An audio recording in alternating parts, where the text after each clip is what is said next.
পক্ষ থেকে সুপ্রিম কোর্টের সম্মুখে আমরা আছি। এসএসসি মামলা দীর্ঘ শুনানির পরে সুপ্রিম কোর্টে আজকে শুনানি সমাপ্ত হয়েছে। রায়দান আপাতত রিজার্ভ রাখা হয়েছে।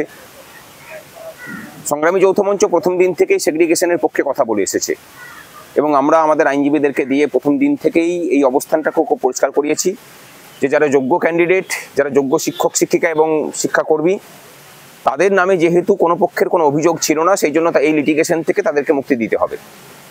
আজকেও সেই প্রচেষ্টা করা হয়েছে এবং আমরা আমাদের অবস্থানকে বিন্দুমাত্র বদলাইনি। আমরা এই মামলা শুনানি চলাকালীন পর্বে আমরা একই বক্তব্য আমাদের পেশ করে গেছি। আজকেও আমরা সেই বক্তব্যই রেখেছি। আশা করা যায় যে যখন রায়দান হবে, রায় যখন প্রকাশিত হবে, তখন যোগ্য ছেলে মেয়েদের স্বার্থ সুরক্ষিত থাকবে। কিন্তু শেষ দিনে সিবিআইয়ের পক্ষ থেকে যে জোরের সাথে যেভাবে পক্ষ রাখা উচিত ছিল, আমরা একটু ডিসঅ্যাপয়েন্টেড যে সেইভাবে সিবিআই পক্ষটা রাখেনি। রাখলে হয়তো সেগ্রিগেশনের কাজটা অনেক বেশি ইজি হতো বলা যায়। চলুন, আশা করি সব কিছু ভালো হবে। এবং এই সেগ্রিগেশন হওয়াটা পশ্চিমবঙ্গের সামাজিক প্রেক্ষাপটে অত্যন্ত গুরুত্বপূর্ণ।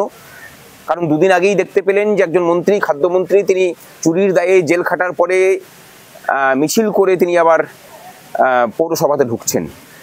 অর্থাৎ চোরেদের জন্য এই রাজ্যে মানে কার্পেট বিছিয়ে রাখার যে ট্র্যাডিশন চলছে 2011 সালের পর থেকে, এবং এটা সামাজিক ব্যাধির রূপ নিয়েছে।